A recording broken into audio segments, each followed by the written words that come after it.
ओम क्लीं वंदे दयानिधि श्री चरणारविंदम।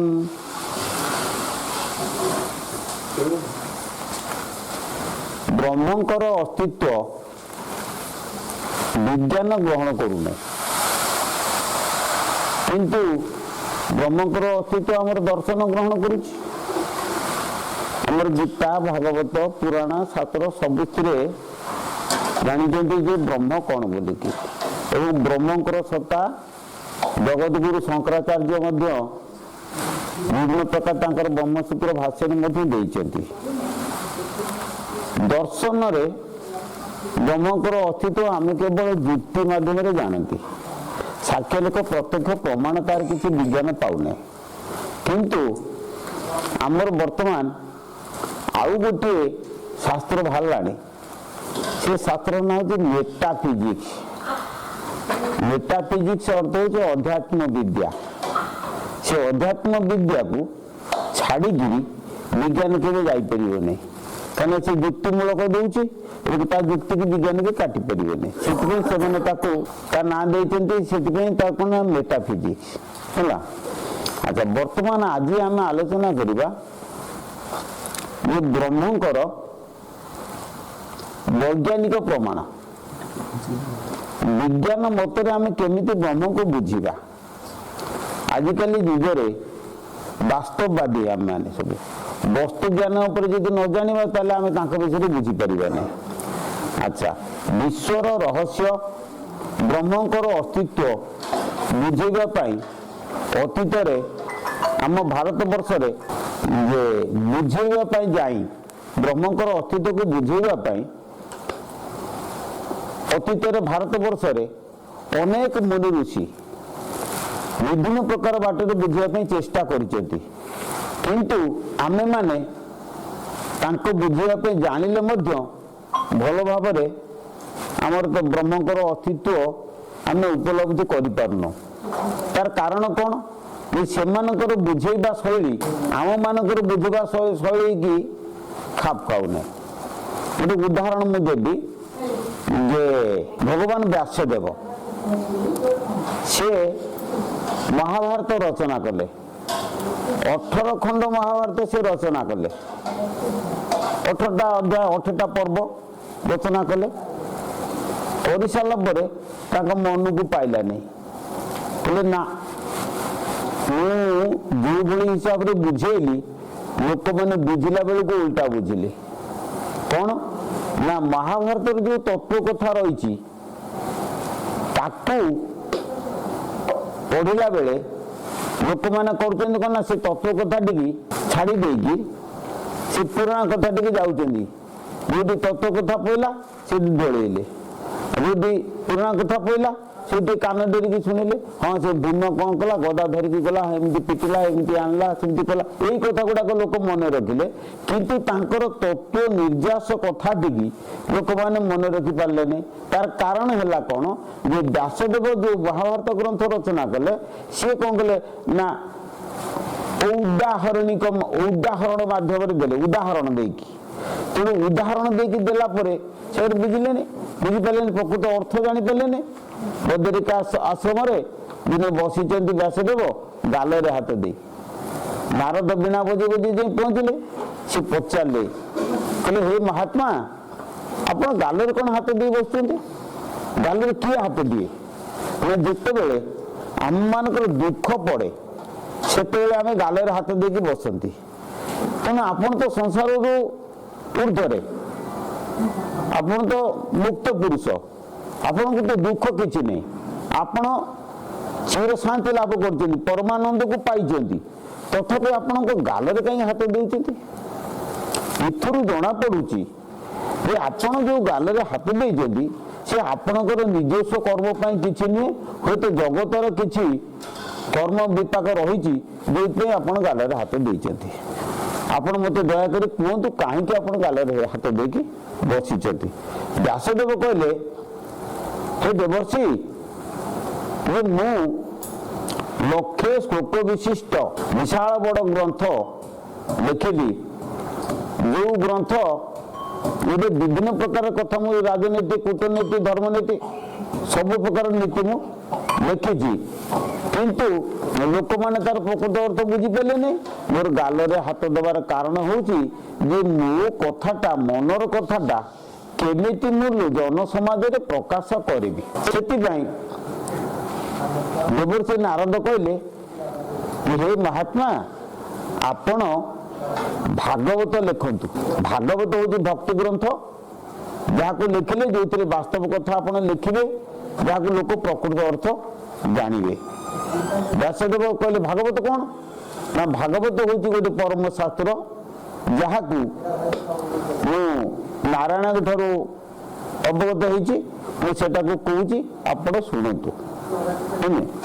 ତେଣୁ ନାରଦଂ ଦଶମ ଶ୍ଲୋକେ ବ୍ୟାସଞ୍ଚ ଶତାନିଚ, ନାରାୟଣ ବୈକୁଣ୍ଠ ପୁରର ଯୋଉ ନାରାୟଣ, ସେ ତାଙ୍କୁ 10ଟା ଶ୍ଲୋକରେ ବୁଝେଇ ଦେଇଥିଲେ ନାରଦକୁ, କିନ୍ତୁ ନାରଦ କ'ଣ କଲେ, ତାକୁ ସରଳୀକରଣ କରିକି 100ଟା ଶ୍ଲୋକରେ ବ୍ୟାସକୁ ବୁଝେଇ ଦେଲେ।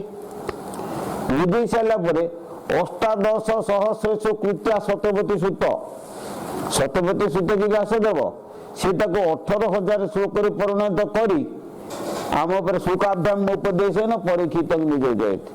ଶୁକକୁ ଉପଦେଶ ଦେବା ଫଳରେ ଶୁକ ପରୀକ୍ଷିତକୁ ତାକୁ ପଥର ଘରରେ ତାକୁ ବୁଝେଇକିରି ଏ ଭବବନ୍ଧନରୁ ମୁକ୍ତି କରିଥିଲେ। ସେଥିପାଇଁ ଭାଗବତ ହେଉଛି ଗୋଟେ ମୁକ୍ତି ଶାସ୍ତ୍ର ଏବଂ ତାହାର ଅନ୍ୟ ନାଁ ହେଉଛି ପରମ ଶାସ୍ତ୍ର। ପରମ ଅର୍ଥ ହେଉଛି ଶ୍ରେଷ୍ଠ। ଯେଉଁ ଶାସ୍ତ୍ର ହେଉଛି ବାସ୍ତବ ଶାସ୍ତ୍ର, ଇଂରାଜୀରେ ଯାହା ନାଁ ହେଉଛି ଅଥେଣ୍ଟିକ, ଯାହା ଭିତରେ ପ୍ରକୃତ ଠିକ କଥା ଗୁଡ଼ା ଲେଖା ହେଇଛି, ବେଠିକ କଥା ଲେଖା ହେଇନାହିଁ। ତଥାପି ଭାଗବତକୁ ଆମର ବିଜ୍ଞାନ ଗ୍ରହଣ କରିପାରିବନି, କାରଣ ସେ ଯେଉଁଭଳି ପ୍ରକାର ବୁଝେଇଛନ୍ତି, ସେ ବୁଝେଇବାର ଶୈଳୀ ହେଉଛି ଭିନ୍ନ। ଆଜିକାଲି ଆମେ ପାଶ୍ଚାତ୍ୟ ବିଦ୍ୟା ଗ୍ରହଣ କରୁଛନ୍ତି, କିନ୍ତୁ ସେ ତ ତାଙ୍କ ଭାଷାରେ କହିଛନ୍ତି। ଦେଖ ଯେ ଆମକୁ ଯଦି କେହି ଆମ ଭାଷାରେ ନ ବୁଝାଏ, ଆମେ ସେ କଥାଟିକୁ ବୁଝିପାରିବାନି। ଆମେ ବର୍ତ୍ତମାନ ସେ ଯୁଗ, ଦ୍ୱାପର ଯୁଗ ନାହିଁ, ସେ ସଂସ୍କୃତ ଭାଷାରେ ଆମେ ଆଉ ଏତେ ବୁଝିବା ପାଇଁ ସକ୍ଷମ ନୁହଁ। ତେଣୁ ଆମେ ଯେଉଁ ପାଶ୍ଚାତ୍ୟ ଭାଷା ବା ଯେଉଁ ବ୍ୟାକରଣ ସବୁ ସ୍କୁଲ କଲେଜରେ ପଢ଼ୁଛନ୍ତି, ସେଇ ଭାଷାରେ ଯଦି ଆମେ ବୁଝିବା ତାହେଲେ ବୁଝିପାରିବା, ନହେଲେ ସେଇ ଭାଷାରେ ଯଦି ନ ବୁଝିପାରିବା ଆମେ କେବେ ତାକୁ ବୁଝିପାରିବା ନାହିଁ। ସେଥିପାଇଁ ଭାଗବତ କଥାକୁ ଆମେ ଆମ ଭାଷାରେ ଆସ ବୁଝିବା। ଭାଗବତ କଥାକୁ ଆମ ଭାଷାରେ ଆମେ ବୁଝିବା। କେମିତି ବୁଝିବା ଭାଗବତ କଥା କ'ଣ? ସେଥିପାଇଁ ବ୍ୟାସଦେବ କ'ଣ କହିଲେ, ଆମେ ଆମ ଭାଷାରେ କେମିତି ବୁଝିବା? ଆମେ ତ ଏଇ ସମୟରେ ଟିକେ ନୀରବତା ରକ୍ଷା କରିପାରୁନାହାନ୍ତି। ସ୍କୁଲ କଲେଜ ମାନଙ୍କରେ ଘଣ୍ଟା ଘଣ୍ଟା ଧରିକି ପିଲାମାନେ ନୀରବତା ରକ୍ଷା କରିକି ଲେକ୍ଚର ମାନଙ୍କର କଥାକୁ ସେମାନେ ଶୁଣୁଛନ୍ତି। କେତେ ଧୈର୍ଯ୍ୟ ଧରୁଛନ୍ତି ସବୁ। ଶିକ୍ଷା ଆଉ ଅଶିକ୍ଷା ଭିତରେ ପାର୍ଥକ୍ୟ ହେଉଛି ଏଇଆ। କ'ଣ? ଶିକ୍ଷା ଲାଭ କଲେ ଆମେ କିଛି ପାଠ ପଢ଼ୁ ନ ପଢ଼ୁ ଆମେ ନୀରବତା ରକ୍ଷା କରିବା ଶିଖିଯିବା।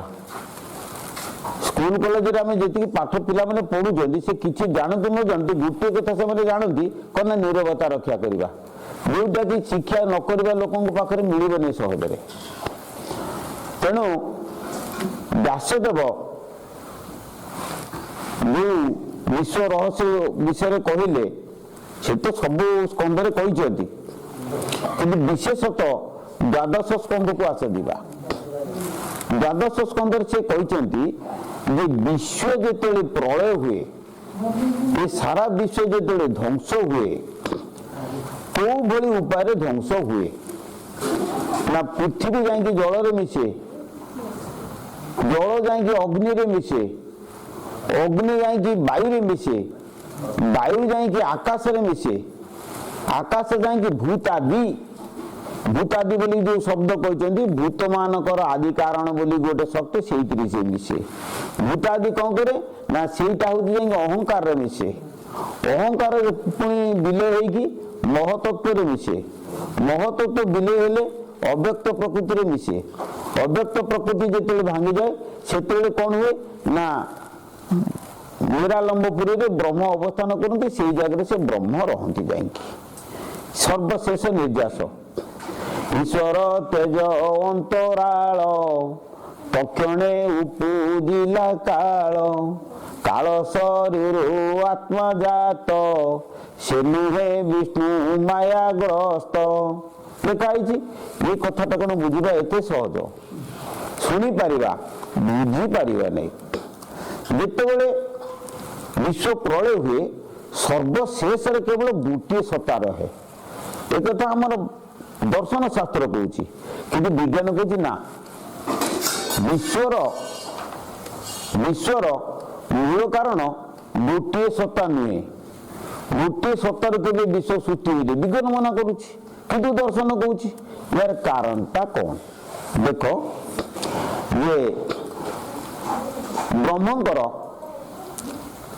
ଅସ୍ତିତ୍ୱ ଭାଗବତରେ ଲେଖା ହେଇଛି। କେମିତି ବ୍ରହ୍ମ ଆମ ଦେହରେ କେମିତି ଅଛନ୍ତି, ବା ଏଇ ପଦାର୍ଥ ଭିତରେ ବ୍ରହ୍ମ କେମିତି ଅଛନ୍ତି? ନା ହରଡ଼ କାଠରେ ଅଗ୍ନି ଯେମିତି ଅଛି। ଗୋଟେ ଛୋଟିଆ ଉଦାହରଣ ବୁଝିବା। ହରଡ଼ କାଠରେ ଅଗ୍ନି ଯେମିତି ଅଛି, ହରଡ଼ କାଠରେ ଅଗ୍ନି କେମିତି ଅଛି, କୋଉଠି ଅଛି କ'ଣ କିଏ କହିପାରିବ? ନା ତାର କ'ଣ କିଛି ଅସ୍ତିତ୍ୱ ଅଛି? କିଛି ଅସ୍ତିତ୍ୱ ନାହିଁ। କିନ୍ତୁ ଯେତେବେଳେ ଘର୍ଷଣ ହବ କାଠକୁ କାଠ, ସେତେବେଳେ ଅଗ୍ନି ବାହାରିବ। ଅଗ୍ନିଟା କେବଳ ଘର୍ଷଣରୁ ବାହାରିବ, କିନ୍ତୁ ଘର୍ଷଣ ପୂର୍ବରୁ କୋଉ ହିସାବରେ ଅଛି? ଘର୍ଷଣ ପୂର୍ବରୁ ଅବ୍ୟକ୍ତ ରୂପରେ ରହିଛି ବୋଲି କୁହାଯାଉଛି। ସେ ଅବ୍ୟକ୍ତଟା କ'ଣ? ସେଟା ଭୌତିକ ନା ଅଭୌତିକ? ନା ଭୌତିକ କହିଲେ ଯାହା ଆମେ ଚକ୍ଷୁ, କର୍ଣ୍ଣ, ନାସା, ଜିହ୍ବା, ଚର୍ମ ଇତ୍ୟାଦିରେ ଅନୁଭବ କରିପାରିବା, ଯାହାକୁ ଆମେ ବର୍ଣ୍ଣନା କରିପାରିବା, ମାପିପାରିବା, ଇତ୍ୟାଦି ଭୌତିକ ପଦାର୍ଥ କହନ୍ତି। କିନ୍ତୁ ଯାହାକୁ ମାପି ପାରିବା ନାହିଁ, ଯାହାର ରୂପ ନାହିଁ, ସେ ଅଭୌତିକ ପଦାର୍ଥ ରହିଛି, ଅଭୌତିକ ହିସାବରେ ରହିଛି। ଆଉ ଗୋଟେ ଉଦାହରଣ ମୁଁ ଦଉଛି। କ'ଣ? ଝକମକି ପଥର, ସେ ପଥରକୁ ଗୋଟେ ଲୁହା ଦେହରେ ବାଡ଼େଇଲେ କ'ଣ ହବ? ନା ସେଥିରୁ ନିଆଁ ବାହାରିବ। ତାହେଲେ ମୋତେ କହିଲ ପଥର କିମ୍ବା ଲୁହା ଦେହରେ ଅଗ୍ନି କୋଉଠି ଅଛି? ତାର ଉତ୍ତର ହେଲା ଅଗ୍ନି କୋଉଠି ନାହିଁ। ଯଦି ପଚାରିବ ଯେ ପଥର ଭିତରେ ଅଗ୍ନି କୋଉଠି ଅଛି, ତାର ଉତ୍ତର ହେଲା କୋଉଠି ନାହିଁ।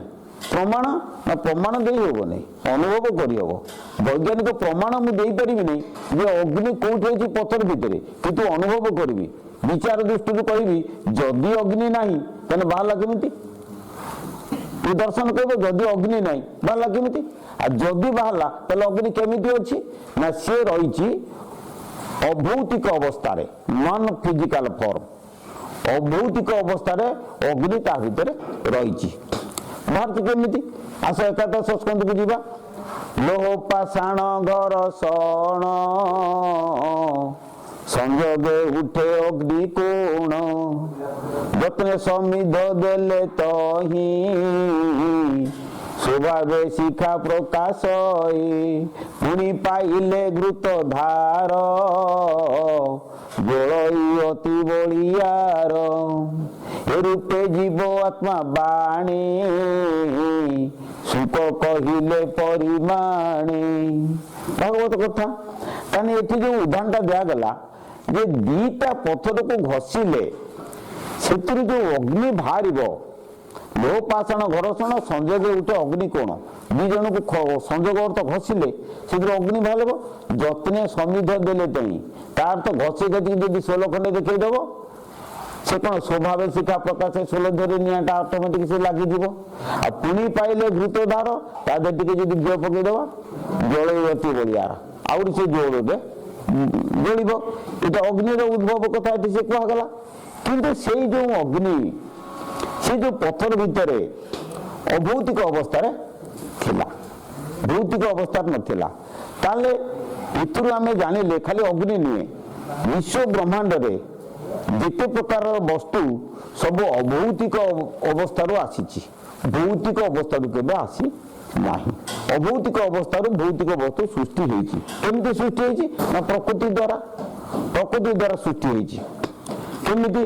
ନା ଅଭୌତିକ ବସ୍ତୁ ବା ଅଭୌତିକ ବଳ ଯେତେବେଳେ ବିଶ୍ୱରେ ଥିଲା, ବା ଗୋଟିଏ ପଦାର୍ଥ ମନେକର ତିଆରି କଲେ, ଆମେ ଉଦ୍ୟାନ ଅମ୍ଳଜାନକୁ ମିଶାଇ ଦେଇକି ଜଳ କିଛି ତିଆରି କରିଦେଲେ। ଯେଉଁ ଜଳଟି ତିଆରି କଲେ ସେ ଜଳଟା କ'ଣ କଲା? ନା ସିଏ ଗୋଟେ ପ୍ରକୃତିର ନିୟମ ମାନିକି ରହିଲା। ଏକଥାକୁ ବୈଜ୍ଞାନିକ ନ୍ୟୁଟନ କହିଛନ୍ତି, ସେ ନିୟମଟି ନାଁ ହେଉଛି ଜଡ଼ତା। ଗୋଟେ ବସ୍ତୁ ତିଆରି ହେଇଗଲା ପରେ ସେ ଜଡ଼ତା ନିୟମକୁ ମାନିକି ପଡ଼ିକିରି ରହିଲା।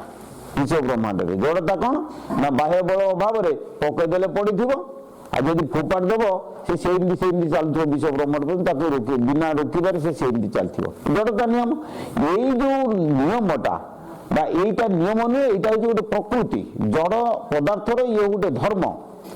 ଏଇ ଧର୍ମଟା କୋଉଠୁ ସୃଷ୍ଟି ହେଲା? ଅଭୌତିକ ଅବସ୍ଥାରୁ। ପ୍ରଥମେ ବିଜ୍ଞାନ କିମ୍ବା ଅମ୍ଳଜାନରେ ଜଳର ଧର୍ମ ନଥିଲା। ସେଠି କ'ଣ ଥିଲା ନା ଜଳ ସେଠି ଅଭୌତିକ ଅବସ୍ଥାରେ ଥିଲା।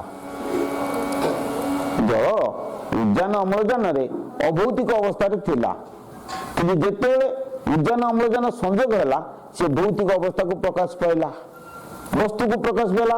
ସେ ବସ୍ତୁକୁ ଆଶ୍ରୟ କରିକିରି ଦୁଇଟା ପ୍ରକୃତି ପ୍ରକାଶ ପାଇଲା, ଯାହାକୁ କୁହନ୍ତି କ'ଣ? ଗୋଟିଏ ପ୍ରକୃତି ପ୍ରକାଶ ପାଇଲା ଯାହାକୁ ଜଡ଼ତା ବୋଲିକି କହନ୍ତି। କ'ଣ ବୁଝିପାରିଲେ ନା? ତେଣୁ ଧର୍ମ ବା ପଦାର୍ଥର ଧର୍ମ ଅଭୌତିକ ବସ୍ତୁରୁ ସୃଷ୍ଟି ହେଉଛି। ଆମେ ବିଶ୍ୱ ବ୍ରହ୍ମାଣ୍ଡରେ ଯେତେ ପ୍ରକାର ପଦାର୍ଥ ଦେଖୁଛନ୍ତି ସବୁ ପଦାର୍ଥକୁ ଆମେ ତିନି ଭାଗରେ ବିଭକ୍ତ କରନ୍ତି। ଦେଖ, ଗୋଟେ ଜଡ଼ ପଦାର୍ଥ, ଗୋଟେ ଜୈବ ପଦାର୍ଥ, ଆଉ ଗୋଟେ ହେଉଛି ଚେତନ ଧାରଣ କରିବା ପଦାର୍ଥ, ଯିଏକି ମନୁଷ୍ୟ। ତେଣୁ ଏଇ ତିନି ପ୍ରକାର ପଦାର୍ଥ ଭୂପୃଷ୍ଠରେ ଦେଖାଯାଉଛି। এই ତିନି ପ୍ରକାରର ପଦାର୍ଥରେ ଅଭୌତିକ ସତ୍ତା ତିନି ପ୍ରକାରର ରୂପ ଧାରଣ କରୁଛି। ତିନି ପ୍ରକାରର ପଦାର୍ଥରେ ଅଭୌତିକ ସତ୍ତା ତିନି ପ୍ରକାରର ପ୍ରକୃତି ଧାରଣ କରୁଛି। ସେ ତିନି ପ୍ରକାର ପ୍ରକୃତି ଦ୍ୱାରା ତିନି ପ୍ରକାରର କାର୍ଯ୍ୟ ସମ୍ପାଦିତ ହେଉଛି। ଅଟୋମେଟିକ ପ୍ରକୃତିରେ ଆମେ କହୁନାହାନ୍ତି, ସେ ଅଟୋମେଟିକ ହେଉଛି। କେମିତି ହେଉଛି ନା, ମନେ କରାଯାଉ ଗୋଟେ ପଥର, ସେଥିରେ ଜଡ଼ତା ପ୍ରକୃତି ସୃଷ୍ଟି ହେଉଛି, ତେଣୁ ଜଡ଼ କ୍ରିୟା ସେଥିରେ ସୃଷ୍ଟି ହେଉଛି। ତେଣୁ ଅଭୌତିକ ବସ୍ତୁ ସେଠି କ'ଣ ଜଡ଼ ପ୍ରକୃତି ଧାରଣ କରୁଛି। ଗଛକୁ ଆସ, ଗଛ ହେଉଛି ଜୈବ ପଦାର୍ଥର ସମ୍ମିଶ୍ରଣରେ ଗଛ ସୃଷ୍ଟି ହୋଇଛି। ଜୈବ ପଦାର୍ଥରେ କ'ଣ ହେଉଛି ନା ଅଭୌତିକ ଶକ୍ତି, ସେ କ'ଣ ହେଉଛି ନା ଜୈବ ପଦାର୍ଥରେ ଅଭୌତିକ ବସ୍ତୁ ବା ଅଭୌତିକ ବଳ ସେ କ'ଣ କରୁଛି ନା ଜୈବ ଧର୍ମ ଧାରଣ କରୁଛି। ଆମେ ତ ଜଡ଼ ଧର୍ମ କ'ଣ ଜାଣିଗଲେ, ଗୋଟେ ବସ୍ତୁକୁ ପକେଇଦେଲେ ପଡ଼ିଥିବ, ଗୋଟେ ବସ୍ତୁକୁ ପକେଇଦେଲେ କାଲି ପର୍ଯ୍ୟନ୍ତ ପଡ଼ିକି ରହିବ, ନହେଲେ ଫୋପାଡ଼ି ଦେଲେ ତାର ସେମିତି ଚାଲୁଥିବ ବିଶ୍ୱ ବ୍ରହ୍ମାଣ୍ଡରେ ବାହ୍ୟ ବଳ ଅଭାବରେ। କିନ୍ତୁ ଜୈବ ପ୍ରକୃତି କ'ଣ?